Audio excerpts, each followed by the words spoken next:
chilena me abruma. Me abruma. Pero ¿las demás cámaras las tenemos prendidas o apagadas? Como gusten. Vamos a ver. Gloria, ¿tú qué prefieres? ¿Te refieres a mi cámara?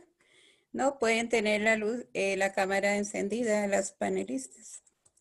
Ya. Pero, yo tengo que compartir la pantalla, claro. Claro, cuando tú compartes, entonces ya se ve lo que tú compartes solamente y depende de... Ahora, ¿Queréis que pruebe a compartir? Olga, y hay un detalle. Yo presento, va un video y luego sigue Paula. ¿Cómo lo hacemos ahí? Porque Paula tiene el video. Francisca nos va a ayudar en eso. Ah, perfecto. Sí. Ya. Espera. Dime. ¿Tú querías practicar lo de compartir pantalla? Venga, ahí voy. Ahí voy.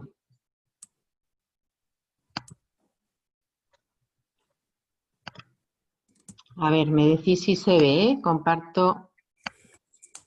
¿Qué tal? Perfecto.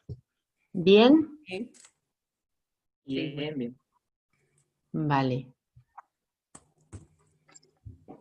Se ve bien. Pues la dejo así ya. Bueno, La dejo así. ¿Os parece? Está bien. Bueno.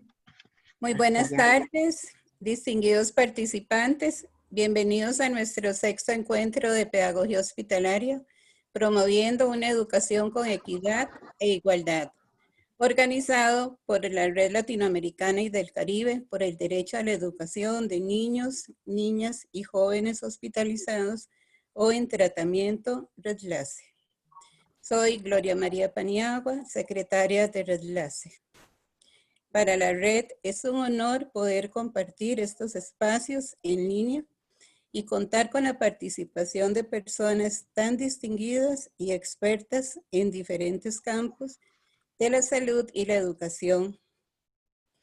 Entre las organizaciones que avalan estos encuentros y que certificarán la participación de mínimo 30 horas de quienes se hayan inscrito para dicha certificación está UNESCO, el Parlamento Latinoamericano y Caribeño, quien es aliado estratégico de la pedagogía hospitalaria, Universidad Santa Paula en Costa Rica, Universidad Católica Silva Enríquez de Chile y la Facultad Paulista de Ciencias de la Salud de Brasil. Antes de iniciar, queremos señalarles que en el lado derecho inferior de su menú se encuentra el botón de interpretación. Al presionarlo y activar esta función podrán seleccionar el idioma en que escucharán las ponencias, estando disponibles los idiomas español y portugués. Por favor, escriban sus preguntas en el chat. Estas serán resueltas por nuestros panelistas al finalizar todas las presentaciones. Para dar inicio al programa de hoy, contamos con la participación de la doctora Olga Lizazuay. Ella es profesora titular y vicedecana de la Facultad de Educación y Psicología de la Universidad de Navarra, España. Licenciada y doctora en Pedagogía. Imparte las materias de Educación Especial y de Pedagogía Hospitalaria. Durante más de 30 años ha coordinado la Unidad de Pedagogía Hospitalaria de la Clínica Universidad de Navarra, fundadora de la Asociación Europea de Pedagogos Hospitalarios, HOP, y miembro de honor de la Red Latinoamericana y del Caribe por el derecho a la educación de niños, niñas y jóvenes hospitalizados o en tratamiento REDLACE. Ella nos presentará el tema, la enfermedad desde los ojos del niño. Bienvenida, Olga, te recibimos con muchísimo cariño. Yo lo recibo, Gloria. Muchísimas gracias por la presentación y sobre todo por el cariño. quiero preguntar, ¿cuánto tiempo tengo para hablar? Tienes 30 minutos. Vale, me da de sobra, ¿eh? Me da de sobra. Era simplemente Claro, bueno, y habrá muchas preguntas por también. confirmar. Bueno, pues cuando me des la palabra, yo ya comienzo, cuando tú digas. Ya puedes iniciar. Vale, Bienvenida. bien. Bueno, pues cuando me mandaron el tema de estos encuentros de pedagogía hospitalaria y vino esta segunda parte que viene ahí tras los puntos suspensivos, donde dice promoviendo una educación con equidad e igualdad, una de las primeras cosas que me vinieron a la cabeza fue, lo suelo hacer mucho, ir al diccionario a ver las palabras. La palabra igualdad es más sencilla, o nos creemos que es más sencilla, pero la palabra equidad, bueno, a mí siempre me cuesta más ubicarla. Entonces, cuando fui al diccionario, la palabra, la definición que encontré era equidad, cualidad de dar a cada uno lo que le corresponde, en función de sus condiciones.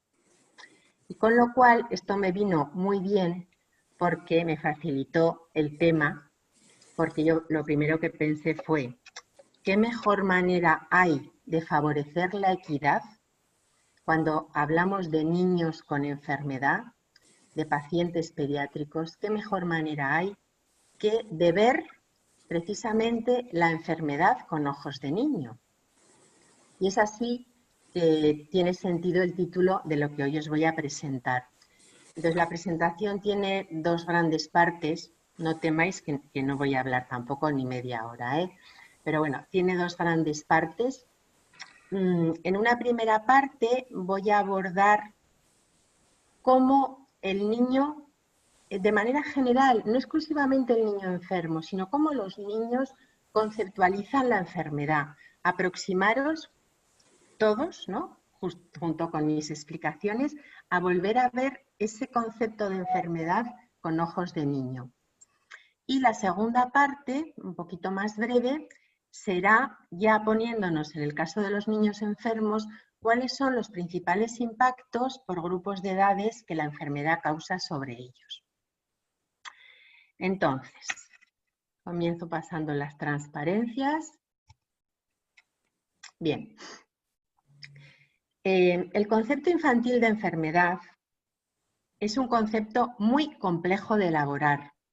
El concepto más complejo de elaborar para el ser humano es el de la muerte, independientemente de connotaciones de creencias religiosas, como concepto, como entender qué es eso. Y el segundo es el de enfermedad. Con lo cual, si para un adulto es complejo, pues entendemos que para un niño lo es todavía más, ¿no? Aunque en su mente infantil estos conceptos para ellos tienen menos problemas que para un adulto, obviamente. Los niños entienden la enfermedad de modo diferente al adulto. Y sobre todo, ¿por qué? Pues porque tienen muchísima imaginación y esa imaginación, ese desconocimiento de una serie de palabras les puede dar lugar a falsas interpretaciones de las mismas. Un ejemplo muy claro puede ser cuando le dices a un niño, no sé si conocéis la expresión, tener mono de algo, ¿no? Tener mono es como necesitar mucho, ¿no? Se suele hablar, por ejemplo, de los drogadictos que tienen mono de... Pues si a un niño tú le dices... a mí me pasó, ¿no?, una vez, por eso lo cuento, a un niño enfermo yo le dije, ay, a veces tengo mono de ir a mis clases y de estar con mis alumnos. Entonces, él escuchó eso desde la cama, me estaba dirigiendo a su madre y al cabo de unas horas de volver a su habitación, lo primero que me preguntó este niño fue, Olga, ¿tú dónde guardas tus monos? ¿No? O sea, entonces, claro, eso a mí siempre me ha hecho reflexionar. Es un ejemplo que llevo conmigo no solo en la mente, sino en el corazón, porque eso me ha ayudado mucho a pensar que los niños efectivamente pueden tener estas falsas interpretaciones de las palabras. Y cuando hablamos de cosas más complejas como la enfermedad, como el hospital, como la muerte, si no nos detenemos en ver qué están captando, pues puede ser también un problema, ¿no? Por ejemplo, otro de los ejemplos claros, ¿no?, es cuando le decimos a un niño, no, pues no puedes ir a ver al abuelito porque está en el hospital, está malito, pero enseguida se va a curar y lo podrás ir a ver. Si luego el abuelo fallece, ¿qué pasa? Que los niños identifican directamente fallecimiento con hospital. Si luego a ese niño un día le decimos que tiene que ir al hospital o que alguien más está en el hospital, va a pensar directamente que esa persona va a desaparecer y va a tener terror al hospital. Y a lo mejor no es terror al propio hospital, es terror a esa falsa interpretación de lo que es un hospital, ¿no? Entonces, bueno, esto nos daría para muchas cosas, pero son pinceladas. Con lo cual, tenemos que tener en cuenta, ¿no?, pues como profesionales de la educación o personas en contacto con los niños, sobre todo enfermos, que una adecuada información es súper importante. ¿Por qué? Porque va a ayudar a su estado emocional, a que no tenga esos miedos por esas falsas interpretaciones. Le va a ayudar a cómo enfrentarse a la enfermedad. Lo va a facilitar una adhesión al tratamiento médico y, por lo tanto, va a colaborar en su mejor recuperación. Así que no me digáis que la adecuada información no es importante para el niño enfermo. Bien, voy a seguir esta clasificación, aunque es muy vasta en el sentido amplio de los años, ¿no? Pero bueno, a mí siempre me ha ayudado. Entonces, para ver cómo evoluciona el concepto de enfermedad, que es obviamente parejo al desarrollo cognitivo infantil, ¿no?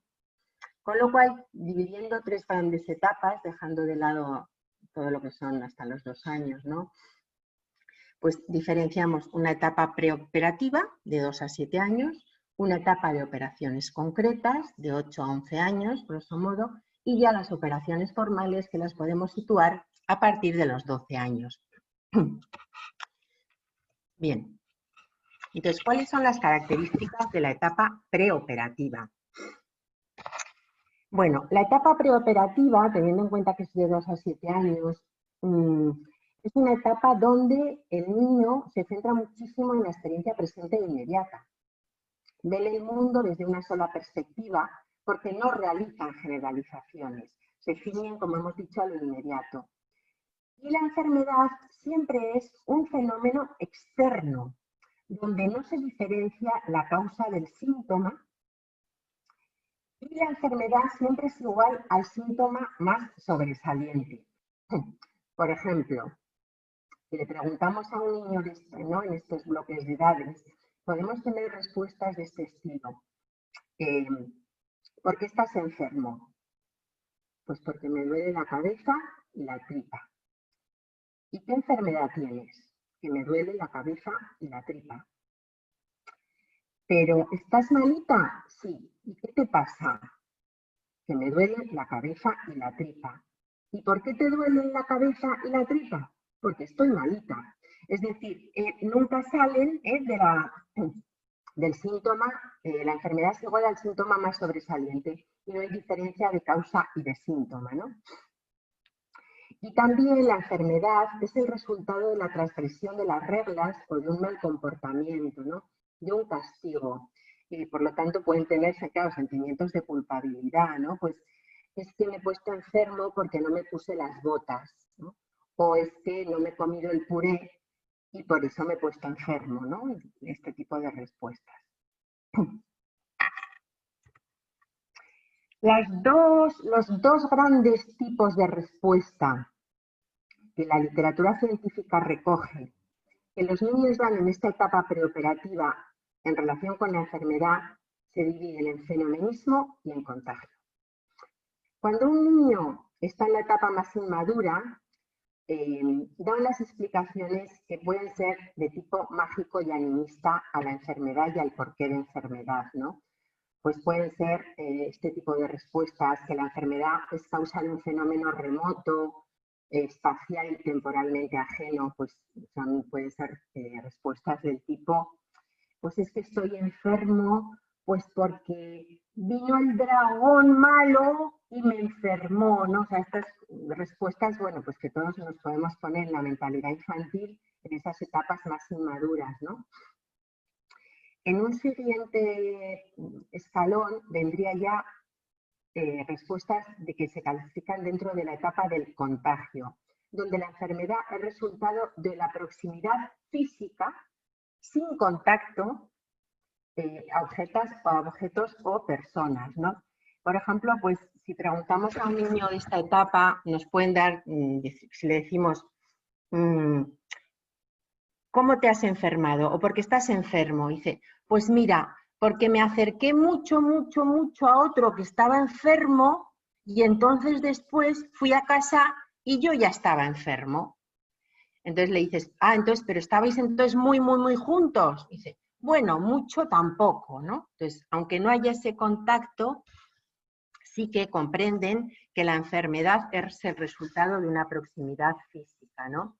O otro que, tengo aquí algunos ejemplos, dice, ¿qué te pasa, Daniel? Y dice, que si venga a devolver. Dice, ¿y por qué devuelves? Pues porque mi hermana devolvió y luego me lo echó a mí. Pero ¿cómo? ¿Devolvió encima de ti? No. Bueno, ¿no? Entonces son este tipo de respuestas que serían dentro del contagio. Pasando a las operaciones concretas, los niños ya a esta edad son capaces de diferenciar un fenómeno externo de uno interno y ya diferencian la causa de la enfermedad de los síntomas. Incluso ya comprenden que una enfermedad es todo un conjunto de síntomas. No solamente es me duele la tripa, por eso estoy enfermo, sino que es un conjunto de síntomas. Y comienza lo que se llama unas nociones rudimentarias de la acción de los gérmenes. Las dos respuestas más frecuentes, ¿no?, en esta etapa de las operaciones concretas en relación con la enfermedad son la contaminación y la interiorización. En la contaminación, la causa se atribuye ya al contacto. ¿Acordáis que antes no hacía falta contacto? Ahora ya comprenden o interpretan mejor que el contacto con una superficie, con otro cuerpo, con elementos contaminantes que están sucios, incluso ya saben algo de lo que es un microbio, ¿no? Ya comprenden, bueno, eso es lo que causa la enfermedad. Algunos ejemplos que podemos tener de esta etapa de la contaminación atribuida al contacto, cuando se dice, ¿por qué estás enferma? Me habrá picado un bicho. Ya, sí. ¿Has salido a la calle? No he salido, me he quedado en casa. ¿Y entonces cómo te pica un bicho? Si estabas metidita en la cama y con el pijama, se coló por un agujero del pijama. Pero ellos ya entienden que tiene que haber un contacto, ¿no? O otra que dice, pues estoy enferma porque tenía las manos sucias con microbios y aunque están fuera de mis manos, pues tendría yo alguna herida y entraron los microbios, ¿no? O sea, ya vemos cómo hay una elaboración paulatina hacia el contacto y hacia lo que es la segunda etapa, que es la interiorización, ¿no? Y en la interiorización, la enfermedad ya se localiza en el interior del cuerpo, como su nombre indica, aunque la causa sigue siendo externa. Y comprenden que la enfermedad ya necesita una serie de procesos como la inhalación o la respiración. Pues algunos ejemplos que podemos dar, por ejemplo, de este tipo, ¿no?, de la interiorización. ¿Por qué estás enfermo? Pues porque otro me pasó la enfermedad. ¿Y cómo te pasó la enfermedad? Pues que otro tenía virus y al toser, pues ese aire con virus, pues yo que estaba enfrente, al respirar, cogí los virus y me enfermé. Esto es una definición clarísima de cómo nos contagiamos con el coronavirus. Es decir, que un niño a partir ya de los 8 o 9 años es muy capaz de entender el proceso de enfermarnos con el coronavirus. Antes es complicado, aunque nos parezca que nos entiende perfectamente, ellos tienen todavía todo este tipo de cabeza que estoy intentando explicaros. O a otra, ¿no?, que se le pregunta, ¿por qué estás enferma? Pues me han dicho que tengo unos bichitos que son malos, creo que se llaman bacterias o algo así, ¿Y cómo crees que han actuado las bacterias para que tú estés enferma? Pues no sé cómo han llegado exactamente a mi cuerpo. Pues quizá por haber comido algo en mal estado, algo así. Entonces, bueno, ya vemos que tienen unas ideas ya de los procesos de interiorización, de que hay una serie de microbios, de bacterias, etcétera, que nos atacan a través de procesos de inhalación o respiración. Pero la causa siempre sigue siendo externa. Esta es la diferencia con ya la siguiente fase, ¿no? La etapa de las operaciones formales, los niños ya empiezan a tener un pensamiento abstracto, ya empiezan a hacer generalizaciones y a pensar de modo hipotético.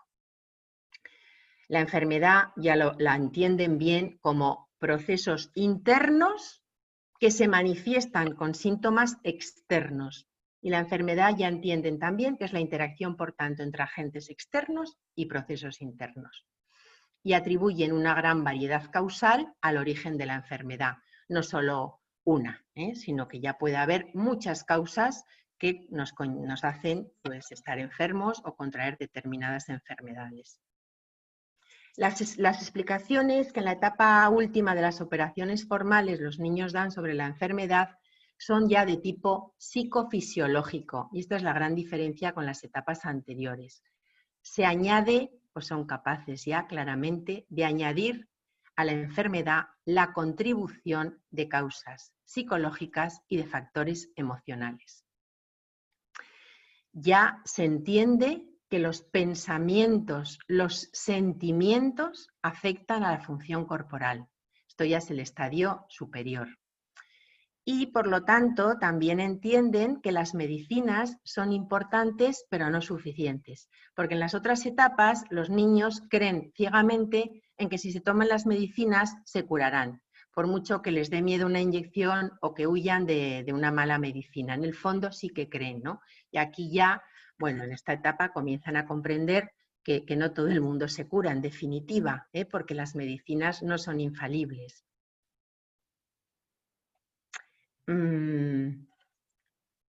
Voy a leer algo para que veas ya, ¿no? En esta etapa ya prácticamente piensan como nosotros, pero bueno, ¿no? Tengo aquí un ejemplo a Alberto, le preguntamos, ¿qué te pasa? Dice, es que me duele la cabeza. ¿Y por qué te duele la cabeza? Dice, ay, porque es que estoy muy tenso por algo que me ha sucedido. Estoy preocupado. Y entonces estoy tan ocupado que si voy a suspender el examen, que si no, y entonces me duele la cabeza de tanto pensar. Será mi sistema nervioso, mis nervios llegan hasta mi mente, ¿no? Ya es una explicación muy elaborada que en las otras etapas, vamos, no cabría, ¿no? Bien. Otra niña, Marta, ¿no? Que ya Marta tiene casi 13 años, y le preguntan, ¿qué te pasa? Y dice, me encuentro fatal, ¿pero qué tienes? Pues que estoy un poco desesperada, empiezo a verlo todo completamente distinto de lo que es, y no sé ni lo que hacer, ni cómo resolver mis problemas, y no sé lo que me pasa, y entonces es que estoy enferma, ¿no? Bueno, ya es otra etapa más elaborada. Bien, y una vez que hemos revisado, como digo, cómo los niños conceptualizan la enfermedad en los tres grandes bloques, ¿no? En las tres grandes etapas, voy a pasar brevemente a revisar cómo la enfermedad afecta en distintos estadios evolutivos, ¿no? En la etapa preescolar, aquí ya sí que empiezo desde los 0 años, ¿no? Pues una enfermedad hace que el niño sea objeto de especial atención por parte de sus padres por su enorme vulnerabilidad. Con lo cual hay un aumento de la sobreprotección paterna, ya de por sí natural, ¿no? A estas edades, una reducción de autonomía. ¿Y qué pasa? Que esto puede llegar a recortar su capacidad en la actividad, y ya sabemos que a estas edades el movimiento está muy ligado al desarrollo cognitivo. Con lo cual, en esta etapa también los niños son muy propensos a la regresión. Niños de 2 años que ya empezaban a hablar, empezaban a controlar un poquito pues, el pis por el día, o a pedir, empiezan con un lenguaje pueril, ininteligible, o empiezan en etapas pues, de regresión. Entre los 4 y los 6 años, ¿cómo afecta principalmente la enfermedad? Pues un niño a esta edad lo que más le afecta es porque pierde la confianza en sus propias capacidades y pueden perder la iniciativa para actuar. Se ven mucho menos competentes, sobre todo frente a sus iguales, y esto va a ir impactando en su autoconcepto. Entonces, bueno, ya llegan a la siguiente etapa, de 7 a 12 años, donde aquí lo más importante es la restricción de las oportunidades para la interacción social. Aquí ya el grupo de iguales empieza a alcanzar su cenit, ¿no? Con lo cual un niño enfermo que deja de ir mucho al colegio, que tiene algún rasgo pues, diferente, es etiquetado por los demás como tal. Y esta diferencia, pues decíamos antes, va a seguir impactando en su autoconcepto, en la estructura del sí mismo y va a crear incluso mayor dependencia con el entorno familiar. Y en la adolescencia, que es un periodo obviamente de transición, donde el chico o la chica comienza ya a confirmar su propia identidad, empieza a tomar decisiones independientes, a decidir sobre su futuro. En esta edad se da muchísima importancia, ¿no?, al físico, y además es que los cambios físicos ocurren rápidamente, por eso hay una mayor sensibilidad y preocupación por esta apariencia. Y una enfermedad, ¿no?, en esta etapa de la adolescencia no solamente envía la imagen corporal alterada, lo que como he dicho pues tiene un gran impacto, sino que también los adolescentes se rebelan muchísimo contra la falta de autonomía. A estas edades por eso suele haber más problemas con los padres y con las madres, sobre todo con las madres, que son las que frecuentemente están más pendientes y más al lado del adolescente, se rebelan contra la persona que más cerca tienen, ¿no?, por este deseo de tener autonomía y que la ven cercada. Y por lo tanto se rebelan contra la enfermedad y el tratamiento médico. En estas edades los pediatras suelen tener miedo en el sentido de que saben que la frecuencia de que un adolescente, vamos a decirlo así, engañe o intente saltarse el tratamiento como un gesto de rebeldía es muchísimo más alta esta frecuencia que en otras etapas anteriores, con lo cual habrá que estar también pues, más activos, ¿no?, para ver si esto ocurre o no. Bien, pues yo ya voy llegando al final. Voy llegando al final. Esto básicamente era lo que yo quería compartir con vosotros. Os animo con estas pinceladas, ¿no?, que he ido dando de la conceptualización de la enfermedad y de los impactos en las distintas etapas. Os animo, como digo, pues a profundizar más, ¿no?, tanto en los impactos de los que hemos hablado y también en función de las distintas enfermedades. También todos los impactos no son iguales, entonces cada enfermedad en las distintas etapas vitales pues va a impactar de una manera u otra, ¿no? Y luego, bueno, pues también os animo, como no, pues a averiguar no solo qué sabe un niño de su enfermedad, ¿no?, sino sobre todo porque a un niño le podemos preguntar qué sabe, si nos puede dar una descripción incluso superior a la que nosotros tenemos de una enfermedad, pero no quedarnos con eso, sino tras haber oído un poco este planteamiento que yo he hecho hoy, intentar averiguar cómo integra realmente el niño, el adolescente, esos conocimientos que desde el hospital, desde la familia, desde los médicos, le van transmitiendo sobre su enfermedad, ¿no? ¿Cómo los integra?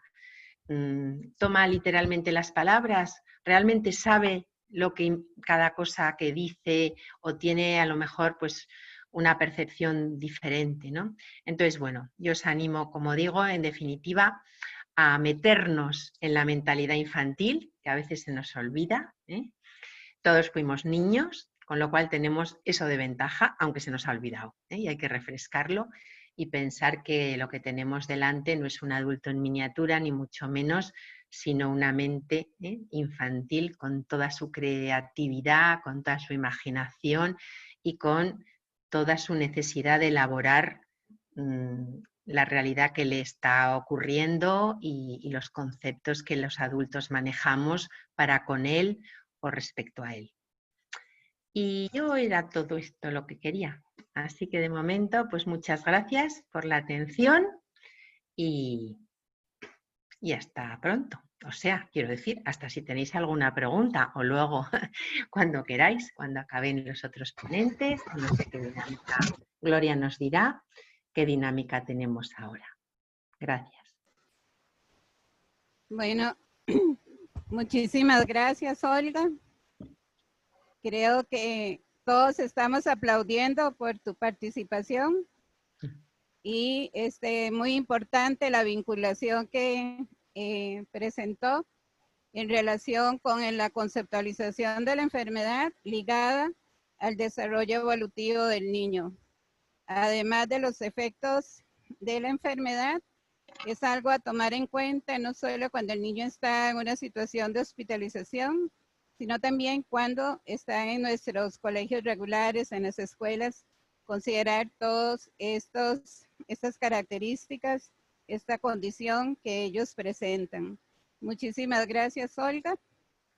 Y las preguntas al final de la presentación vamos a poder responderles. Entonces dejo de compartir mi pantalla, ¿no? Y ya... Claro, muchas gracias, Olga. Continuamos ahora con el programa presentando a la máster Montserrat Pérez Cueto Deza, educadora de párvulos, Universidad Metropolitana de Ciencias de la Educación, diplomada en Liderazgo Educativo, Universidad Católica, máster en Pedagogía Hospitalaria de la Universidad de Barcelona, directora, Aulas Hospitalarias, San Sebastián, zona norte de Chile. Bienvenida.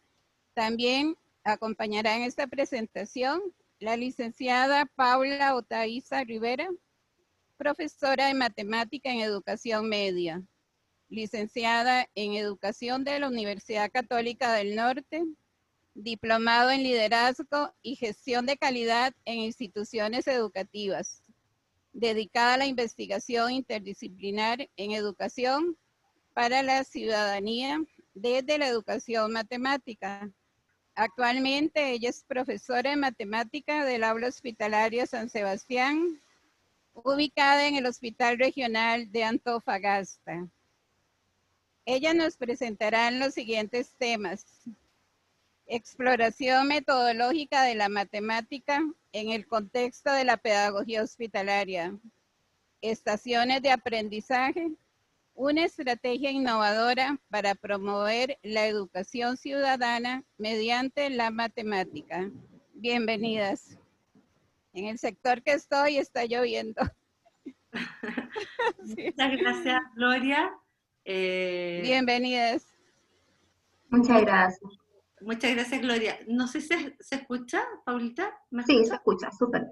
Bueno, yo primero que nada quería agradecer la oportunidad que nos da Redlace de presentar nuestras experiencias como Aulas Hospitalarias de San Sebastián, contarles que es un honor para nosotros compartir esta mesa con Olga Lizasoaín, que es un referente internacional en pedagogía hospitalaria, a la cual admiramos muchísimo.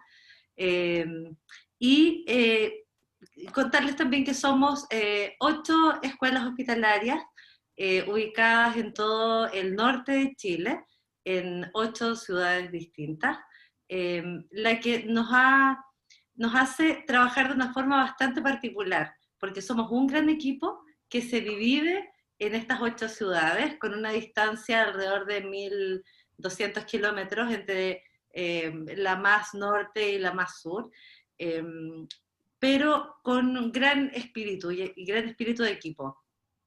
La actividad que vamos a presentar hoy, y vamos a iniciar nuestra presentación con un video, donde mostramos una experiencia que nos pareció maravillosa de compartir, porque es un ejemplo de cómo se puede integrar la educación ciudadana, que es lo que el Ministerio de Educación nos está exigiendo, con la educación matemática. Así que, por favor, me gustaría que podamos ver el video para que luego Paula, como nuestra representante del Departamento de Matemáticas de San Sebastián, nos cuente en qué consistió la experiencia.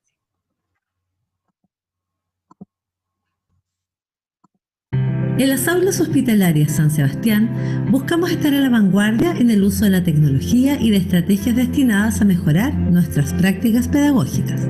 Procuramos brindar a nuestros estudiantes experiencias y oportunidades adecuadas para que logren aprendizajes significativos, intentando equiparar sus condiciones formativas, brindándoles una educación inclusiva y de calidad.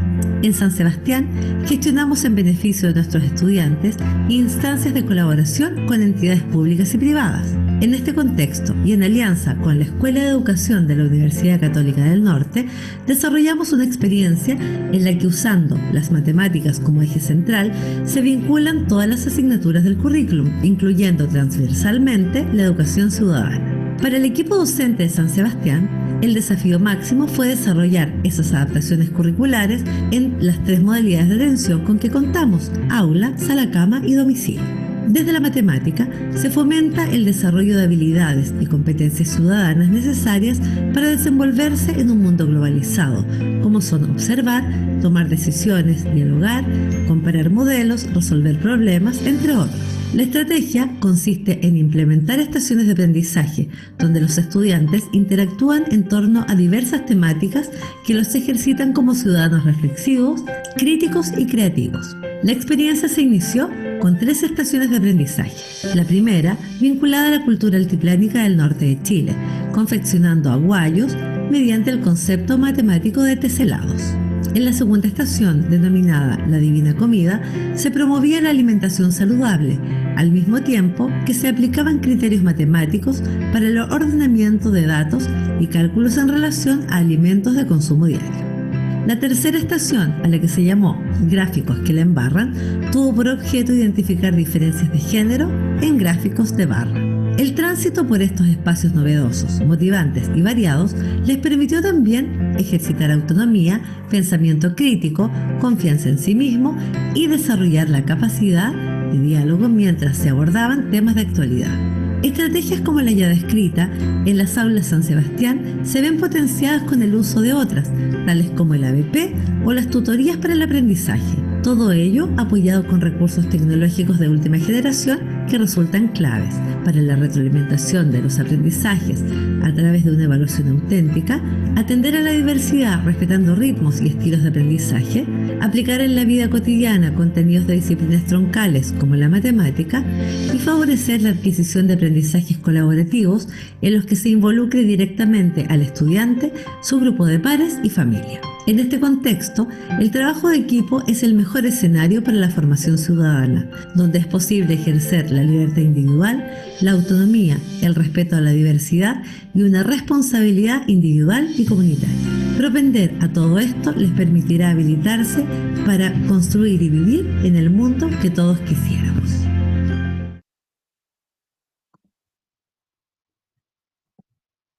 Súper. Buenas tardes a todos, a todas. ¿Se escucha bien? ¿Me confirman? Sí, Paulita.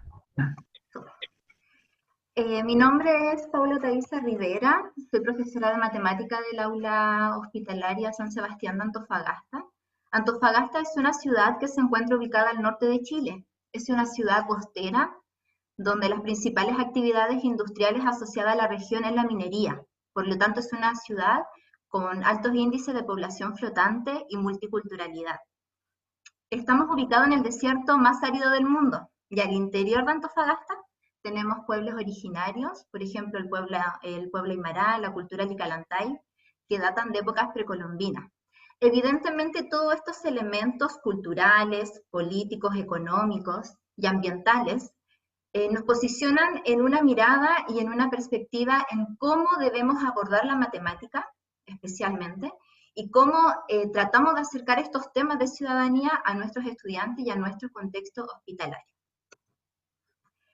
Para dar un poco de relevancia a esta investigación y a este proyecto que hemos ido desarrollando en el aula hospitalaria, evidentemente en el ámbito social hay cambios porque los procesos formativos lo requieren y las sociedades modernas también lo requieren.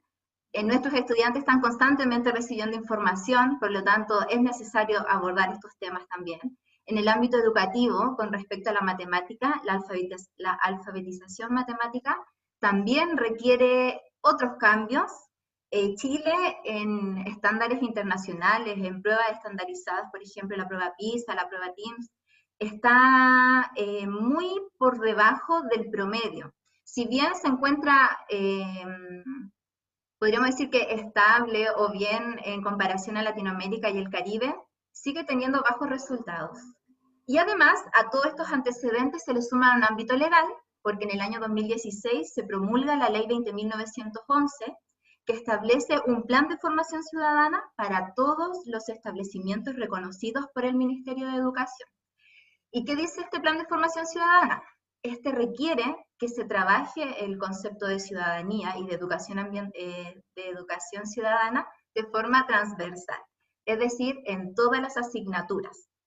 Y surge una problemática en este caso, porque buscando en las orientaciones curriculares no hay elementos en matemáticas. Por lo tanto, como docentes, fuimos en búsqueda de antecedentes a nuestros profesores, les preguntamos, y ellos tenían poco o nulo conocimiento del plan de formación ciudadana. Fuimos en ayuda a preguntarle a nuestros estudiantes cuál era su percepción en torno a estos temas, y ellos nos dicen que no es necesario saber matemática para ser ciudadano, solo basta ser buena persona. Y en las clases de matemática pudimos evidenciar que se manifiestan este contexto de interacción en donde nosotros podemos abordar ciudadanía, por ejemplo, cuando los estudiantes intercambian opiniones o cuando desarrollan trabajos colaborativos. Todos estos elementos evidentemente presentan desafíos para el profesor de matemática que trabaja en un contexto hospitalario, porque trabajamos en curso multigrado, existe un desfase pedagógico en nuestros estudiantes y además las jornadas escolares son reducidas. Es por eso que considerando todos estos antecedentes y todos estos elementos, utilizamos las estaciones de aprendizaje. ¿Por qué? Porque es un método pedagógico que se basa en una perspectiva constructivista, en la que el docente adapta el aprendizaje al ritmo de cada estudiante. Las estaciones de aprendizaje, como aparecían en el video, son lugares físicos que permiten al estudiante desarrollar autonomía, aprendizaje, evidentemente, y además él puede realizar interacciones teóricas y de forma práctica, mediante materiales o recursos que están destinados en estas estaciones. Evidentemente también hay roles dentro de las estaciones de aprendizaje. El rol del estudiante es muy importante porque él es responsable de su aprendizaje. Además, el estudiante es el que justifica, el que valida, el que critica y valora todas estas estaciones. Además, fomentamos en ello el trabajo colaborativo, la interacción con sus compañeros, el diálogo, y les permite también desarrollar una mirada multidisciplinar de su proceso formativo.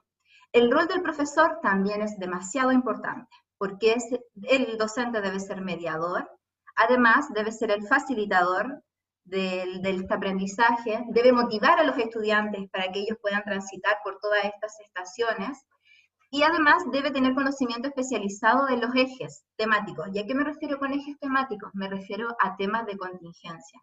Por ejemplo, educación ambiental, educación sísmica, educación relacionada a las comidas saludables, etc.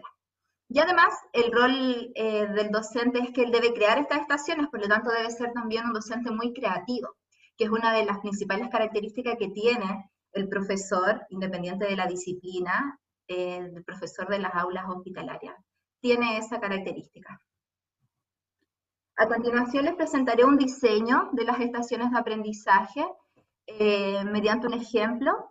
Esta estación se llama Kilómetro Cero, cuyo objetivo general es conocer las distintas y las distancias de ubicación de las entidades gubernamentales con respecto al centro de la ciudad de Antofagasta, registrando uno de sus servicios. En esta planificación, en este diseño de estación, podemos evidenciar las competencias ciudadanas, que es aquello que nos exige el Ministerio, los que están presentes en el Plan de Formación Ciudadana. Podemos evidenciar también los objetivos de aprendizaje matemáticos que están presentes en las bases curriculares, además de las concepciones de ciudadanía que queremos abordar con nuestros estudiantes. Por ejemplo, en esta estación pretendemos que nuestros estudiantes desarrollen competencias relacionadas a la ciudadanía activa y a la ciudadanía democrática. Además, se presentan también los recursos y la planificación y organización para que el docente sepa cómo implementar estas estaciones. Los recursos que se necesitan para llevar a cabo esta estación son unas tarjetas, un código QR, en donde el estudiante con su aparato móvil va a escanear este código QR y les va a arrojar uno de los servicios que entrega esta entidad gubernamental a la comunidad. Además de un plano a escala de la ciudad, del lugar de donde él se relaciona. El concepto matemático que se aborda en esta estación son las razones y proporciones. Aquí podemos evidenciar la experiencia con estudiantes de primero medio, de educación media, y ahí se ven que están bien contentos y entusiasmados con la actividad. Además, hemos diseñado otras actividades, por ejemplo, las estaciones de aprendizaje. Una de ellas es el Triángulo de la Vida, que relaciona la educación sísmica con la clasificación de triángulos, relacionados también a área y perímetros. Y también destacan, por ejemplo, la estación 3R relacionada a la educación ambiental. Aquí los estudiantes reúnen materiales reciclables en contenedores cilíndricos, y a partir de la comparación de volúmenes se genera una reflexión en torno al reciclaje y al impacto de estos materiales en el medio ambiente. Otra de las estaciones que también hemos implementado es, por ejemplo, la estación Fake News, noticias falsas, cuyo objetivo es promover la alfabetización matemática a través del análisis de noticias, indicando si las noticias son o no falsas. Aquí a los estudiantes se les presentan distintas noticias que han aparecido en medios de comunicación masivos, y los estudiantes, mediante la comparación de gráficos dobles, deben verificar si esta noticia es verdadera o si esta noticia es falsa. Pero la característica que tienen estas noticias es que son noticias relacionadas a temas de género, a temas de ciudadanía paritaria también. Entre otras, por ejemplo, hemos implementado también, como se veía en el video, la estación Lilia Yupana, donde los chicos confeccionaban aguayos mediante el concepto matemático de teselados, etc. Y al final, una vez que ellos transitaron por todas estas estaciones, les aplicamos una encuesta de satisfacción para conocer la percepción y cuál fue el impacto realmente de este proyecto. Pudimos evidenciar altas expectativas en ellos, y en ellas estaban muy motivados, les llamó mucho la atención las actividades, porque la mayoría de estas estaciones tiene material concreto, por lo tanto para ellos era muy familiar poder trabajar y manipular estos materiales. Además que fomentamos también en ellos el autoaprendizaje, el pensamiento crítico, el trabajo colaborativo, pero por sobre todo la creatividad. Otra de las ventajas, y lo que ellos destacaban también de estas estaciones, es que todas las estaciones estaban relacionadas a temas de contingencia, a temas que para ellos eran muy familiares. Y evidentemente uno de los grandes beneficios de esta implementación y de este proyecto es que dentro de las aulas hospitalarias San Sebastián podemos implementarlas en nuestras 3 modalidades: domicilio, hospitalización y en aula. Por lo tanto, queda en evidencia la importancia de promover estos espacios de matemática, de alfabetización matemática, porque ya podemos evidenciar que esto ha cambiado, ¿sí? La educación matemática ya no consiste en que los estudiantes solamente realicen sumas y restas y ya, sino que necesitamos promover en ellos la escucha activa, la capacidad de diálogo, resolver problemas. Desde el aula hospitalaria San Sebastián estamos muy comprometidos con la educación integral de nuestros estudiantes. Para nosotros es lo primordial.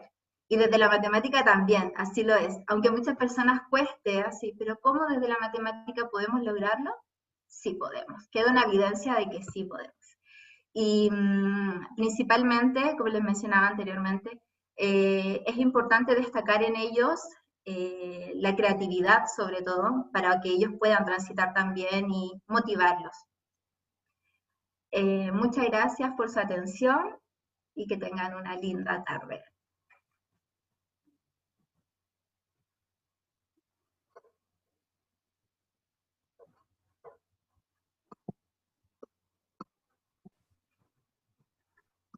Vamos a ver.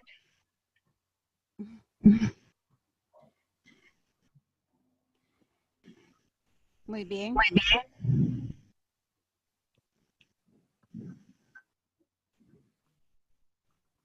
Tuve un pequeño problema con el internet.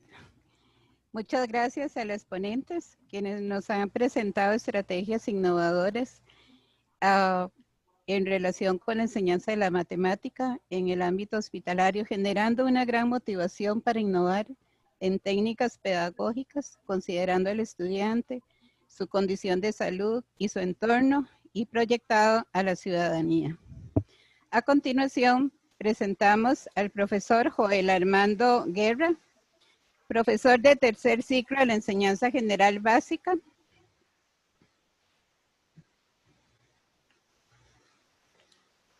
Perdón. Buenas tardes. Diplomado en Pedagogía Hospitalaria y Domiciliaria por la Fundación Hospital de Pediatría, profesor Dr. Juan Pedro Garrahan, de la ciudad de Buenos Aires.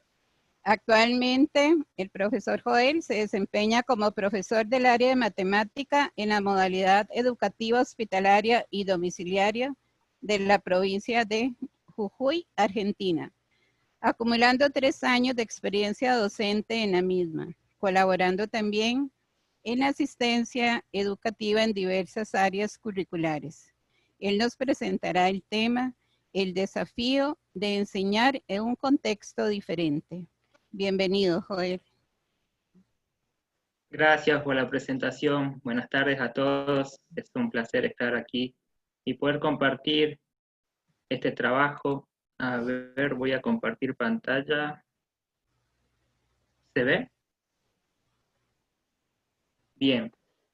Como les decía, el trabajo tiene como título el desafío de enseñar en un contexto diferente y se realizó con la intención de compartir y difundir la tarea pedagógica que realizamos desde la modalidad educativa hospitalaria y domiciliaria de la provincia de Jujuy, Argentina, en un contexto especial, diferente en el sentido de que no es un hospital ni tampoco es un domicilio, sino que tiene lugar en una fundación llamada Nuevos Tiempos. Esta fundación es un centro de rehabilitación que alberga a personas con una patología muy particular, como lo es el trastorno por el consumo de sustancias psicoactivas. Es decir, que en este contexto el servicio educativo lo brindamos a personas que están internadas tratando de rehabilitarse, de recuperarse de su adicción a las drogas. Aquí los sujetos de aprendizaje, entendidos también como sujetos de derechos, son adolescentes en recuperación que encuentran en el estudio una herramienta más para poder superar esta difícil enfermedad. Antes de brindar más detalles sobre el contexto de esta fundación, haré un breve recorrido por los ítems más importantes en los que se sustenta esta presentación, este trabajo. Como marco teórico, aquí en la Argentina tenemos la resolución 256/15 del Consejo Federal de Educación, que es el Programa Nacional de Educación y Prevención sobre las Adicciones y el Consumo Indebido de Drogas. Este programa plantea los lineamientos curriculares para la prevención de las adicciones y tiene como objetivo orientar las prácticas educativas para trabajar en educación y prevención sobre los distintos tipos de adicciones. Ahora bien, ¿qué son las sustancias psicoactivas? Según Juan Armando Corbin, licenciado en Psicología por la Universidad de Buenos Aires, las sustancias psicoactivas son sustancias de origen natural o sintético que afectan el funcionamiento del sistema nervioso central. Entre sus efectos podemos mencionar la inhibición del dolor, cambios en los estados de ánimo y alteración en la percepción. ¿A qué llamamos adicción? Según la Organización Mundial de la Salud, la adicción es una enfermedad física y psicoemocional que genera una dependencia. Esta dependencia puede ser hacia una sustancia, hacia una actividad o hacia una relación, y se caracteriza por episodios continuos de descontrol, distorsiones del pensamiento, negación ante la enfermedad. Por otro lado, mencionar también uno de los factores preponderantes en la educación hospitalaria y domiciliaria, que es el factor emocional. ¿Qué son las emociones? Según David Gómez, titulado experto en inteligencia emocional, las emociones son respuestas o reacciones fisiológicas que genera nuestro cuerpo ante cambios que se producen en nuestro entorno o en nosotros mismos. Personalmente considero que como docentes es importante que sepamos reconocer e interpretar los estados emocionales de nuestros estudiantes, ya que un mal manejo de las emociones puede provocar un bloqueo o incluso llegar a agravar su situación de salud. En esta misma línea, la neuropedagoga Marilina Rogers sostiene que emoción y cognición son procesos que se deben transitar de manera conjunta y afirma que todo educador que aplique en sus prácticas diarias aspectos que giran en torno a las emociones tendrá clases más efectivas y afectivas. Bien, ahora sí llegó el momento de hablarles un poquito más sobre el contexto de la Fundación Nuevos Tiempos. Como mencioné anteriormente, este es un centro de rehabilitación que alberga a personas, varones y mujeres, con una adicción al consumo de sustancias psicoactivas. Tiene como director médico al doctor Ramiro Javier Robaldo, quien menciona en el sitio web de la Fundación que uno de los mayores desafíos es lograr la adherencia al tratamiento por parte de las personas que consumen este tipo de sustancias, ya que sin ello pierde sentido todo el plan diseñado. Este tratamiento tiene una duración aproximada de 9 meses, con etapas que poseen objetivos y estructuras propias, todo direccionado a lograr la recuperación del paciente, pero esto va a depender absolutamente de las respuestas que éste vaya dando al tratamiento. ¿Cuándo y cómo interviene nuestra modalidad educativa hospitalaria y domiciliaria? Interviene cuando ingresa a esta residencia terapéutica una persona que todavía no ha finalizado sus estudios. En este caso, desde la Fundación se establece contacto con nuestra modalidad, la cual envía un equipo técnico que está formado por psicólogas, asistentes sociales y asesores pedagógicos.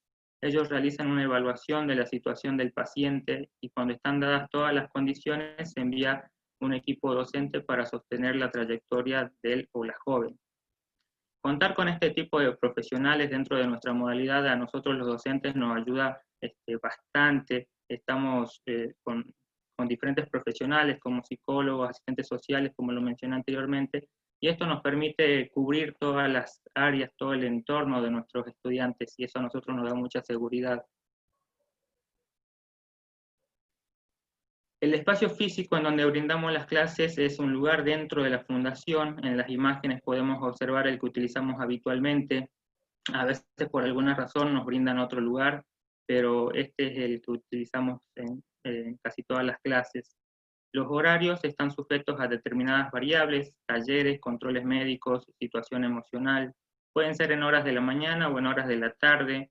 Es decir, que la modalidad educativa hospitalaria se adapta a la dinámica de la fundación. Cuando se escolariza a personas que se encuentran dentro de este contexto, se debe tener en cuenta que el consumo de sustancias psicoactivas implican una transformación en la percepción de la realidad. Esto repercute en sus conductas y en este sentido, cuando dentro de este ámbito se desarrolla el proceso de enseñanza y aprendizaje, las metodologías, los recursos, las emociones, la familia, las relaciones sociales, todo cobra otro sentido ahí dentro. La primera etapa del tratamiento, la más difícil, la abstinencia. Generalmente nuestra intervención pedagógica comienza cuando estos jóvenes están atravesando esta etapa, la cual representa para nosotros un mayor desafío al momento de querer enseñar. A veces nos encontramos con un estudiante triste, deprimido, incluso algunos llegan a mostrar cierto grado de rechazo a la atención educativa. Por esta razón, nosotros empleamos y ponemos en juego una serie de mecanismos para lograr generar la empatía y ganar la confianza de estos estudiantes en rehabilitación. En estas circunstancias tenemos que tener mucho cuidado con lo que decimos, con lo que se hace, ser muy cautelosos con cada palabra, con cada gesto, cada actitud, porque estos jóvenes se encuentran en un grado alto de susceptibilidad y cualquier palabra o actitud puede llegar a ser malinterpretada y esto va a dificultar la relación y por supuesto que el desarrollo de las clases. Cuando se logra establecer un buen vínculo con estos chicos, se genera una relación bidireccional que va más allá de lo curricular. En ocasiones dejamos de lado lo que tiene que ver con contenidos, saberes, trabajos prácticos, y nos ponemos en un lugar de contención, brindando a estas personas en rehabilitación un espacio de diálogo, de reflexión. Para ello es importante ser escuchados, no ser juzgados, tratar de que uno los comprenda, y no solo quieren hablar de sus problemas y de todo lo que conlleva esta enfermedad, sino también que tienen cosas muy lindas para compartir, nuevas experiencias que viven ahí dentro de la fundación, nuevas personas, nuevos amigos, generan vínculos de amistad muy fuertes dentro de este centro de rehabilitación. Por ejemplo, me ha tocado ver cómo se hacen amigos y de repente uno de los dos jóvenes obtiene el alta y queda el otro estudiante sin ese amigo, sin ese confidente, y en las clases por ahí tratan de cubrir ese espacio que quedó ahí vacío con nosotros, y para nosotros también poder ayudarlos desde nuestro lugar es muy importante, y esto ayuda a fortalecer también el vínculo entre el profesor y el estudiante. Durante el tratamiento se pueden observar dificultades en la determinación de la personalidad. En ocasiones los estados de ánimos suelen ser muy intermitentes, se los puede observar que están en un momento muy bien y al día siguiente o incluso unas pocas horas después mostrarse fastidiosos, deprimidos, y las causas de esto son variadas, pueden ser el encierro, el estar alejados de la familia, el no poder establecer contacto con el exterior, el deseo de volver a consumir. Otro factor determinante en la personalidad y los estados de ánimo de estas personas es la dinámica de la fundación. Allí tienen diversos talleres de danzas, de teatro, de educación física, talleres de cocina. He tenido la suerte de probar cosas muy ricas estando ahí dentro. Pero también tienen responsabilidades y obligaciones. Y esta es una de las partes más difíciles para ellos, el tener que adaptarse a nuevas normas, nuevas reglas de convivencia. Anteriormente la doctora Olga hacía referencia, ¿no?, a cómo a los adolescentes les cuesta recibir órdenes por parte de los padres. Imagínense en este contexto que no son los padres los que les dicen que tienen que hacer, sino que son otras personas. Al principio les cuesta bastante, tienen que cumplir ciertas tareas en determinados tiempos, algunas de estas tareas son rotativas, por ejemplo, una semana pueden estar encargados de la cocina, otra semana pueden estar encargados del sector, de la limpieza de algún sector, encargados del manejo del grupo, todo está muy reglamentado dentro de la fundación. Y los encargados de controlar todo esto son los operadores. Los operadores son personas capacitadas para tratar con jóvenes y adultos en recuperación. Con ellos es con quien nosotros más nos relacionamos, con ellos establecemos los días y los horarios de trabajo, compartimos información sobre cada uno de nuestros estudiantes. Vienen a ser como sus tutores dentro de esta residencia terapéutica. Uno de los mayores desafíos para las personas que ingresan a este centro de rehabilitación es el perder contacto con su entorno. Una vez que ingresan allí, no pueden tener contacto con la familia, con los amigos, con las parejas, con los compañeros del colegio. Es un cambio radical y repentino en sus vidas. Lamentablemente no todos logran adaptarse y terminan abandonando el lugar. Durante el tratamiento no se les permite tener acceso a internet ni utilizar dispositivos móviles como celulares, tablets, notebook. inevitablemente esto repercute en la tarea pedagógica. Sabemos de la importancia que tienen hoy por hoy las tecnologías de la información y la comunicación en el ámbito educativo. Son herramientas y recursos con los que estos estudiantes no cuentan o lo tienen muy limitados.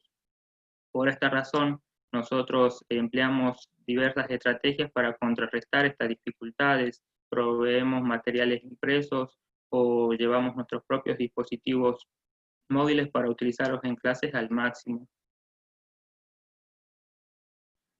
Para estas personas, el poder estudiar les significa un gran impacto en lo psicológico, en lo social y en lo afectivo. Encuentran en el estudio una oportunidad de superación, algo más en que ocupar su tiempo que a veces pasa muy lento estando ahí. El estudio es una de las cosas que su enfermedad no les pudo arrebatar y a la cual se aferran bastante. De esta manera se reduce significativamente la sensación de exclusión que pudieran llegar a sentir al internarse en la fundación. Esto está muy alineado con el eslogan de estos encuentros, promoviendo una educación con equidad e igualdad. Para contribuir con todo ello, nuestra modalidad educativa hospitalaria y domiciliaria de la provincia de Jujuy, además de abordar lo curricular, también realizamos diversas propuestas con el fin de lograr una formación integral de nuestros estudiantes. Estas propuestas se llevan a cabo mediante proyectos interdisciplinares. A continuación voy a compartir algunas imágenes de algunas de estas propuestas de las cuales participaron estudiantes de la Fundación Nuevos Tiempos. Aquí podemos ver a dos de nuestros alumnos, a Mauro y Alejandro, compartiendo el Congreso Nacional de la Juventud en el año 2018. Este es un congreso que se realiza todos los años en el mes de septiembre aquí en la provincia de Jujuy y convoca a jóvenes y estudiantes de todo el país. Son jornadas de encuentro, de compartir experiencia, de conocer otras realidades. Recuerdo que ellos estaban muy contentos de poder conocer otros chicos de otras provincias y otras realidades. También Mauro y Alejandro nos acompañaron y participaron del proyecto de Jujuy Cultura Viva en Primavera en el año 2018. Este es un proyecto que se ejecutó al aire libre con la finalidad de promover la importancia de la actividad física y una buena alimentación para el cuidado de nuestra salud. Una vez más, Mauro y Alejandro compartiendo una jornada de reflexión y hábitos saludables. Este fue un encuentro en lo que compartimos también con el profesor de Historia de nuestra modalidad, Emilio Villa. Fue una jornada emotiva, porque para ellos hablar de hábitos saludables estando en la realidad en la que se encuentran, hacían una autocrítica, una reflexión que a nosotros nos motivó, nos emocionó también bastante. Fue una jornada muy, muy linda. Bien, aquí podemos ver a otro de nuestros estudiantes, Andrés, participando del acto por el Día del Profesor en el año 2019. Pudo mostrar sus dotes de bailarín y compartir con nosotros un hermoso momento. Con Andrés también pudimos concretar un proyecto de programación y robótica en el año 2019. Este proyecto fue un gran desafío para los profesores, fue planificado por el área de lengua extranjera, psicología y matemática. Les decía que fue un gran desafío porque no conocíamos mucho este mundo de la programación y la robótica y pudimos obtener capacitaciones gracias a que desde nuestra coordinación a cargo de la licenciada Patricia Maidana se pudo conseguir que gente experta en este tema de la programación y la robótica nos transmitan sus conocimientos y de esa manera poder generar propuestas interdisciplinares tanto en hospital, en domicilio y en este caso dentro de la Fundación Nuevos Tiempos. Por último, tenemos a Marisol, una de nuestras estudiantes también de la Fundación.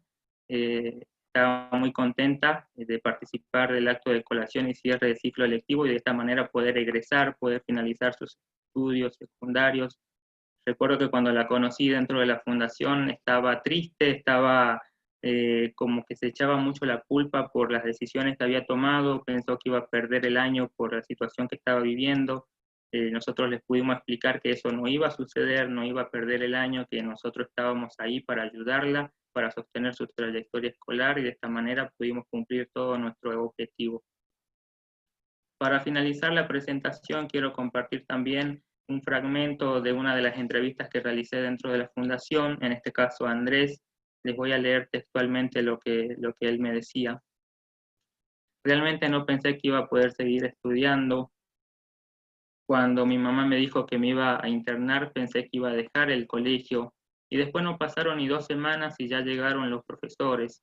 Al principio me costó mucho todo el trayecto de estudio, me costó prestar atención. Al principio lo sentí como una carga más el tener que seguir estudiando.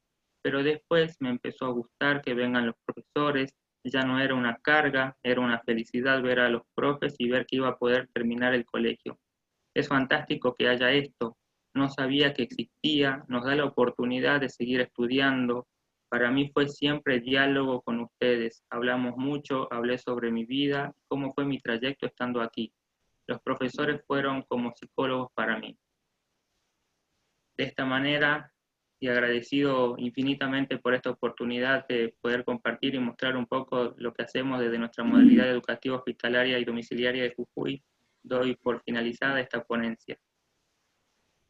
Muchísimas gracias, profesor Joel. ¿Me escucha? Agradecemos al profesor Joel por sus aportes que resaltan la importancia de los programas educativos dirigidos a jóvenes con diferentes alteraciones emocionales y cognitivas asociadas al consumo de sustancias tóxicas, como él lo explicó, de la Fundación Nuevos Tiempos. Interesante la contextualización que hace de este programa en la modalidad de la pedagogía hospitalaria, ampliando así los ámbitos de la misma. Considero que es un programa muy importante, sobre todo por la adherencia que logran, que propician al tratamiento y actividades de reinserción social, incluyendo el sistema educativo. A continuación, muchas gracias, profesor, y vamos a, tenemos espacio para realizar algunas preguntas. Y vamos a iniciar con la doctora Olga. Hemos recibido de los participantes de los diferentes países que nos acompañan muchas felicitaciones y agradecimientos por lo interesante del tema, la claridad de la exposición y que promueven los docentes la reflexión para un adecuado abordaje socioemocional y pedagógico de los estudiantes en situación de enfermedad. La primera pregunta, tenemos varias. ¿Cómo ubicar al niño en las etapas de desarrollo si su tratamiento ha tenido impacto importante en su cognición, con retrocesos importantes que lo colocan en una etapa o 2 menores a lo que corresponde por su edad cronológica? Tiene la palabra, Olga.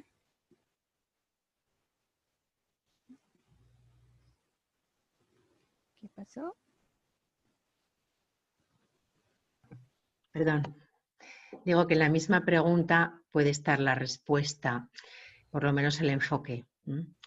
Si sabemos que un niño, debido a su tratamiento, tiene 2 años de desfase cronológico con respecto a la cognición que le correspondería por su edad, pues tenemos que empezar poniendo la pedagogía en práctica y, por lo tanto, adaptando no solo el currículo y los contenidos a su nivel, sino adaptándonos nosotros a su nivel madurativo, ¿no?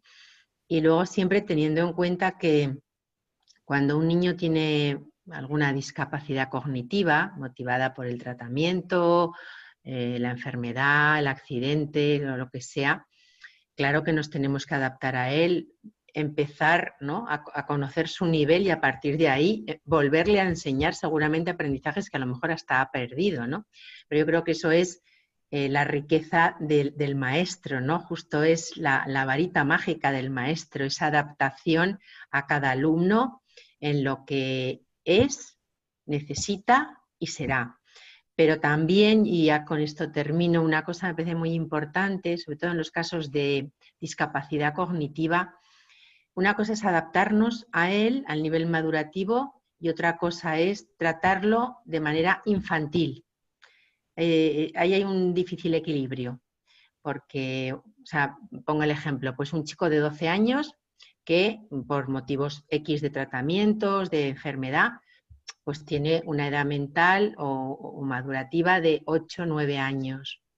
Nos tendremos que adaptar a él en sus aprendizajes, en todo lo que... Pero no lo podremos tratar como un niño de 8 años porque es que tiene 12. Entonces, ese equilibrio, ¿no? Muy bien, continuamos. Muchas gracias, Olga. Continuamos con otra pregunta. La pedagogía hospitalaria en Europa, ¿cómo enfrenta el escenario de los alumnos pacientes de familias inmigrantes, sabiendo que esto conlleva a diferencias de idioma y de cultura frente a la enfermedad? La pregunta va para mí también. Sí, vamos a hacer unas Oye, ahora 4 preguntitas para ti. Le tocaba a Monse, pero bueno, vamos a ver. Luego seguimos con ellas. Sí. Abordar la multiculturalidad es un reto y una riqueza. Cuando la lengua vehicular es la misma, todo es más sencillo. Nosotros, por ejemplo, en la clínica aquí de la Universidad de Navarra nos vienen muchísimos alumnos de Ecuador y la verdad que con ellos es un placer, te conectas con el colegio. ¿Por qué? Porque usamos la misma lengua, ¿no? Cuando no es así, cuando nos vienen niños pues de los países del este, que son difíciles de entendernos, al final adaptas los materiales, te entiendes por señas, con un chapurreo de inglés, aunque sea por parte de los padres, y acabas llegando a los niños, ¿no? Realmente. Luego ya hay otros temas más complejos de manejar, como pueden ser la sensibilidad hacia sus ideas o religiosas o costumbres. Bueno, pues ahí con muchísimo tacto, mucha prudencia y sabiendo que en el contexto hospitalizado hay que entrar con pies de plomo en cada habitación y respetar la intimidad, ¿no? Excelente.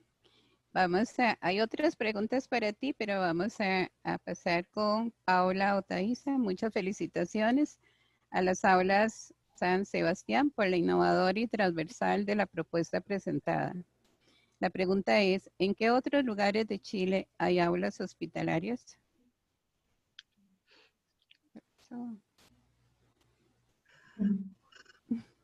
¿La tía Monse va a responder?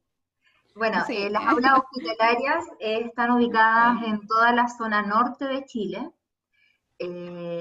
Principalmente estamos en Arica, en Iquique, Antofagasta, Calama, Copiapó, La Serena, Coquimbo, Ovalle. Entonces estamos en el norte grande. Pero yo quisiera precisar, Gloria, que Sí, claro. Paula se refiere a las aulas hospitalarias de San Sebastián, que son las que nosotros representamos, pero tenemos la suerte de contar con alrededor de 53 aulas hospitalarias desde Arica Chile a Punta Arenas, bajo distintas administraciones, distintas fundaciones, pero todos tenemos un sistema muy similar de trabajo. Y nosotros representamos solamente la zona norte, pero sí, en Chile tenemos casi una cobertura total y eso es maravilloso. Y sabemos que cuentan con todo el apoyo parte del Ministerio de Educación. Otra pregunta para Montserrat y para Paula, para las profesoras Montserrat y Paula, dice, las estrategias de aprendizaje se realizan dentro de las instalaciones de la institución de salud. Sin embargo, si por alguna razón no se puede dar por concluida, ¿se va como tarea? O bien, ¿qué ocurre en esos casos en donde el contexto es incierto? Claro, evidentemente debe haber una planificación previa de la estación, conociendo, ¿cierto?, las competencias de los chicos, de las niñas, las habilidades que ellos tienen también. Por eso, antes de llegar e implementar cualquier estación, debe haber un conocimiento previo y una planificación, considerando todos los elementos. Y en el caso de que no se lleve a cabo, que no se pueda completar la estación, pueden continuar la próxima clase, sin ningún problema. La idea es alcanzar el objetivo de aprendizaje. Con una proyección para que puedan concluirla en el ámbito ya sea familiar o en su centro educativo de Claro. procedencia. Bueno, para Olga, volvemos con Olga de nuevo. ¿Qué estrategias crees que podrían dar resultado para trabajar esta rebeldía adolescente frente a la enfermedad?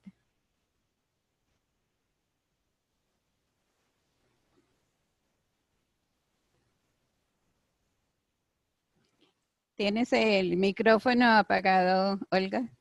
Sí, perdón, que se me olvida siempre volverlo a conectar.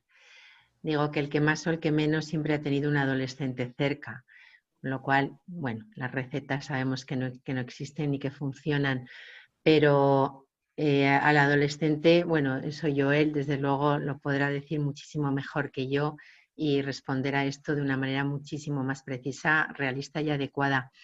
Pero yo creo que si a algo agradece el adolescente es que se le trate como el adulto en ciernes que ya es realmente y con franqueza y claridad.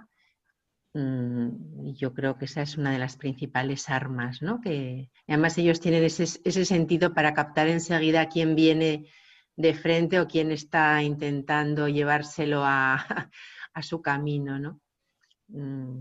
Pero creo que hable Joel. Joel, di algo. Sí, como dice, perdón. Sí, continúa, está bien. Joel. No, entonces me quedo con la palabrita esta de la doctora, que tiene toda la razón en esto de que los adolescentes ya saben cuando uno va y con qué intenciones lo hace, que si lo quiere llevar para su camino o quiere respetar el camino que él quiere transitar, con los problemas que él tiene, con las sensaciones, las emociones que él tiene y acompañarlos, ¿no?, en ese camino. Ellos ya tienen como una percepción y como les decía anteriormente, tenemos que tener ahí un tacto especial para usar palabras justas en los momentos justos, sin tener que generar una discordia o un malentendido por parte del estudiante, sobre todo. Continuando con Joel, tenemos unas felicitaciones por el proyecto para apoyar a los jóvenes. Interesante como en cada actividad se realiza, hacen un buen informe a cada uno de los estudiantes y se nota el amor y empatía al momento de sacarlos adelante. Y hay una pregunta para ti, dice: muchas felicitaciones al profesor Guerra por su valioso aporte y desafío que asumen. Pregunta: ¿cómo es la selección de docentes para este contexto? ¿Quién trabaja las etapas y distintos desafíos con los menores? ¿Ha tomado alguna especialidad o preparación o alguna capacitación en relación con la pedagogía hospitalaria? Bien, voy a empezar de atrás para adelante. Sí. Desde que ingresé yo tengo 5 años trabajando en un colegio convencional y en el 2018 ingresé a esta modalidad. Desde entonces he realizado diferentes capacitaciones, cursos, sobre todo lo que tiene que ver con la pedagogía hospitalaria y domiciliaria. Y este año pude obtener la diplomatura por parte del Hospital Garrahan, que es uno de los más importantes del país, acá que está ubicado en Buenos Aires. Y también tengo cursos realizados sobre el manejo y trabajo con adolescentes y jóvenes con adicción al consumo de sustancias psicoactivas. Pero no hay una selección particular para el ingreso a nuestra modalidad, en realidad para el ingreso a la fundación, para trabajar con la fundación. Sí la hay para el ingreso a nuestra modalidad, se busca un perfil de docente especial, particular. En encuentros anteriores, una de las ponencias hablaba de las capacidades que tiene que tener un docente hospitalario y domiciliario, y nosotros también tenemos muy en cuenta, sobre todo el tema de la adaptación. Cualquiera de los docentes que formamos parte de este plantel de la modalidad educativa hospitalaria y domiciliaria de Jujuy está capacitado para dar respuestas en cualquiera de los contextos, ya sea hospital, domicilio o en este caso un contexto especial como lo es el de la Fundación Nuevos Tiempos, que trabaja con jóvenes en recuperación. Muy bien, muchas gracias. Tenemos otra para Paula. ¿Qué tiempo les llevó el proyecto? cómo hicieron con los recursos, porque no todo material puede ingresar al hospital. Qué buena pregunta. ¿Verdad? Estuvimos trabajando en este proyecto, bueno, dentro de la investigación llevamos como 4 años ya investigando este tema, pero con respecto al proyecto estuvimos como 2 años más o menos diseñando las estaciones hasta que pudimos ganar un proyecto en conjunto con una universidad, el cual pudimos también acceder a recursos para la implementación y claro, depende mucho de la realidad de cada aula y de cada contexto, el tema de los materiales sobre todo y los recursos que podemos utilizar. Por eso va también de la mano cómo el docente diseña las actividades de acuerdo a cada situación y a cada contexto. Muy bien, muchas gracias. Y para Olga, de nuevo, ¿nos podría proporcionar algún dato de algún referente bibliográfico para adentrarnos más en la pedagogía hospitalaria? Y en Europa, ¿qué profesional aborda los temas personales de los niños? Bueno, sobre los referentes bibliográficos, yo creo que lo más directo es ir a la web de la red y ahí hay un montón de referencias, ¿no? Y si no, hacer una búsqueda en internet. Yo creo que Redlace es quien más ha publicado en los últimos años sobre todo lo que se ha hecho en pedagogía hospitalaria. Y bueno, y si no, pues hacer una búsqueda en internet y hay muchas cosas, hay muchos artículos, bueno, eso es lo que respecta. Y después, ¿cuál es el profesional que trabaja en Europa? Igual que en España, el profesional es el maestro dividido o en infantil, o en primaria, o en secundaria. Y trabajan en equipo, cada uno desde el lugar que le corresponde en cuanto a sus materias. Y ese es básicamente el profesional que atiende las aulas hospitalarias. Puede haber también en el equipo un psicólogo. Eso no es raro porque todos los hospitales tienen un psicólogo, con lo cual tampoco es ninguna novedad. Y luego está en determinados sitios la labor del pedagogo o del orientador que trabaja o bien que hace de director de ese colegio, ¿no? Es que esa ya es una figura un poco más diferenciada en cada país y que adquiere distintos matices. Pero lo que está clarísimo es que el aula hospitalaria está llevada a cabo por maestros de atención domiciliaria y hospitalaria. Bueno, y muchas gracias, Olga. Una última pregunta para ti. Desde su experiencia, ¿qué estrategia didáctica sugiere para trabajar el concepto de enfermedad y en particular la propia situación de enfermedad en niños, niñas y adolescentes? Pues estrategia para trabajar el concepto de enfermedad. Pues 2. Una, la formación. Leer, formarse y tener una mente pues formada. Y 2, el diálogo y la compañía.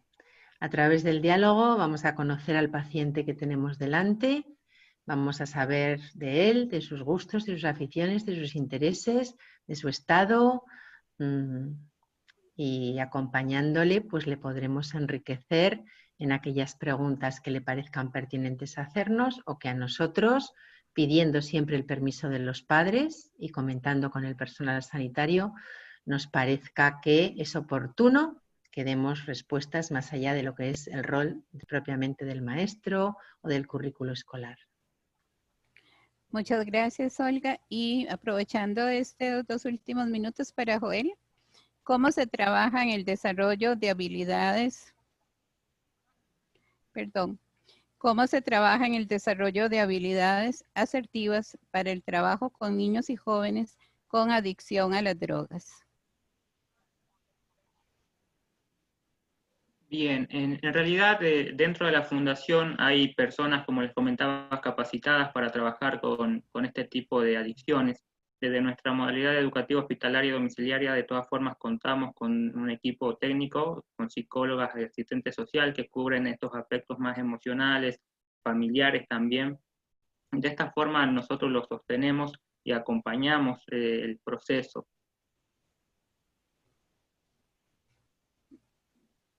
Muy bien. Muchísimas gracias a todos los participantes. Creo que ha sido una jornada muy satisfactoria, donde hemos hecho un recorrido desde la conceptualización de la enfermedad para el niño asociada a su desarrollo evolutivo. De igual manera, la innovación, partiendo desde la matemática y la aplicación en el ámbito de la pedagogía hospitalaria para la atención de estos jóvenes en situación en desventaja por la adicción a las drogas. Les invitamos cordialmente a participar de los próximos encuentros, los cuales se realizarán todos los días jueves y un martes cada 15 días a las 16 horas de Chile. Cada país hace la relación con la hora de su país para tenerlo de referencia y ubiquen la hora en sus países. De acuerdo con lo anterior, nuestro próximo encuentro será el jueves 1 de octubre de la presente semana, pasado mañana. Recordamos que deben llenar el formulario de asistencia que ha estado en el chat y en nuestro sitio web se irán publicando los próximos encuentros y los temas que se desarrollarán para que estén pendientes. Una feliz noche para algunos y tarde para otros aún. Nos encontraremos el próximo jueves 1 de octubre. Un abrazo de corazón para cada uno y un agradecimiento profundo tanto a las ponentes como a todos los que han participado, que hemos tenido una audiencia muy, muy importante en este encuentro. Muchas gracias. Vamos a ver. Gracias a todos por la participación y muchas felicitaciones. Gracias. Gracias, Joel, Monse, Paula. Sí, Olga. Gracias. Un Un abrazo de corazón.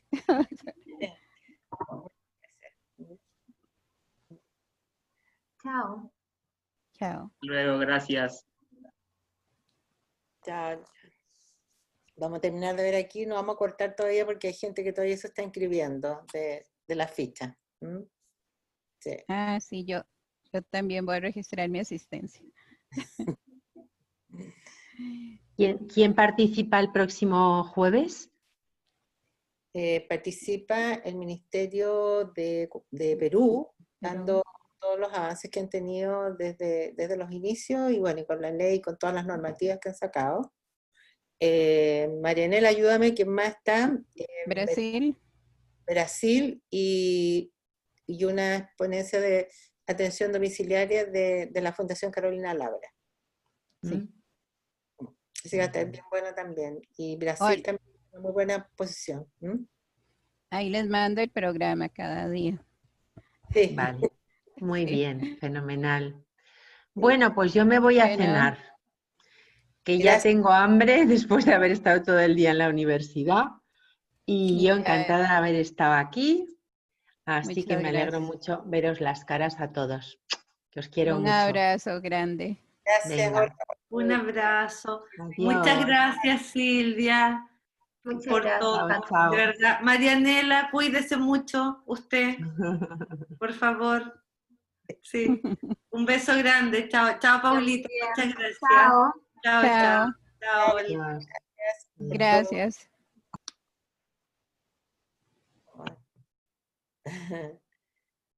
Te mando un beso, Marta. Mm.